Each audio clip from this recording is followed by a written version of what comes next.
नमस्कार दोस्तों। आज की कहानी है कमज़ोर तिनके। तो सच में अपने पापा मम्मी और दादा दादी जी के अलावा ताऊ ताई चाचा चाची और उनके बच्चों सभी के साथ एक ही घर में रहता है? उदय ने अचंभे से पूछा। हाँ भाई हाँ, अब तू साथ चल रहा है ना, खुद ही अपनी आंखों से देख लेना। वैसे ऐसा कुछ खास नहीं होता साथ रहना, तू जाने क्यों इतना उतावला हो रहा है। समीर ने कंधे उचकाए। उदय कल्पना करने लगा कि समीर के कितने मज़े हैं साथ खेलने घूमने और गप मारने के लिए। सारे चचेरे भाई बहन सदा साथ रहते हैं। वो खुद तो अपने चचेरे भाई बहनों से मुश्किल से महीने में एक दो बार ही मिल पाता है, जब किसी का जन्मदिन हो या किसी और वजह से एक दूसरे के घर जाना हो।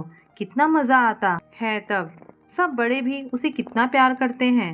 उसका बस चले तो सबको एक ही घर में रहने को कहे। कैब रुकी तो समीर के पीछे पीछे उदय खुशी खुशी उतरा। मुख्य दरवाजे की तरफ बढ़ा ही था कि समीर ने उसका हाथ खींच लिया। ये दरवाज़ा ताऊ ताई जी के कमरे में ले जाता है, हमें पीछे के दरवाजे से घुसना है। पीछे के दरवाजे से वो बैठक में पहुँचे तो ड्राइंग रूम के सोफे की हालत देखकर उदय अचंभित हो गया। सोफे की जर्जर हालत बता रही थी कि वह लगभग 20-25 साल से बैठने वालों का बोझ सहन कर बुरी तरह टूट चुका है। समीर का परिवार इतना गरीब है क्या कि एक सोफा नहीं खरीद सकता। बैठक में रुके बिना समीर उसे सीधे अपने कमरे में ले गया। एक बड़े कमरे को पार्टीशन कर उसका कमरा निकाला गया लगता था। कमरा छोटा था पर latest TV computer music system सब था वहाँ। थोड़ी देर में समीर की माँ उनके लिए वहीं जलपान भी ले आई। यार पहले नहाने का मन है, मैं कॉलेज से घर पहुँचते ही पहले नहाता हूँ, उसके बाद ही कुछ खाता हूँ, उदय ने समीर से कहा। तो समीर ने उसके हाथ में एक तौलिया और एक प्लास्टिक का जिप लॉक बैग पकड़ाया। बैग में शैम्पू साबुन देखकर उदय को अजीब लगा। ये सब सामान तो बाथरूम में होना चाहिए था, पर जब बाथरूम की हालत देखी तो उदय की आंखें फटी की फटी रह गई। टॉयलेट की पीली पड़ी सीट पर दरारें भी दिख रही थी। सालों से उसकी पुताई भी शायद नहीं हुई थी। किसी तरह नहाकर वो वापस कमरे में आया।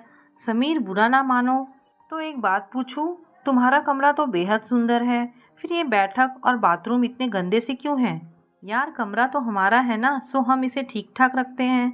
बैठक बाथरूम और रसोई तो सबकी है, सो दादाजी को उन्हें ठीक हालत में रखना चाहिए। पर रिटायरमेंट के बाद से वो बेहद कंजूस हो चले हैं। लाखों रुपए हैं उनके पास, पर सब पर कुंडली मारकर बैठे हैं। कुछ कहो तो यही कहते हैं अपनी और दादी की हारी बीमारी के लिए रखा है। समीर का जवाब सुनकर उदय स्तब्ध रह गया। कुछ सोचकर बोला, यार फिर तुम लोग अपने अलग घर में क्यों नहीं रहने लगते? उसका सवाल सुनकर समीर हंसने लगा। उदय तो बस किताबी कीड़ा है, दिन दुनिया की कुछ खबर नहीं है।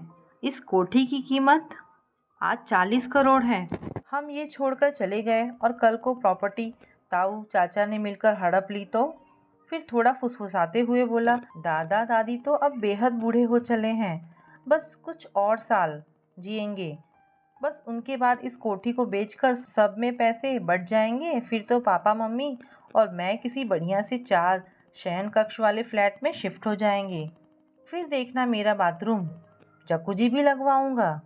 उदय से वहाँ और रुका नहीं गया।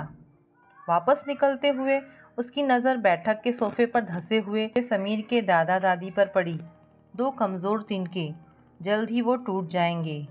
उन पर टिका ये बस नाम का संयुक्त परिवार। तो दोस्तों यहाँ पर कहानी समाप्त होती है।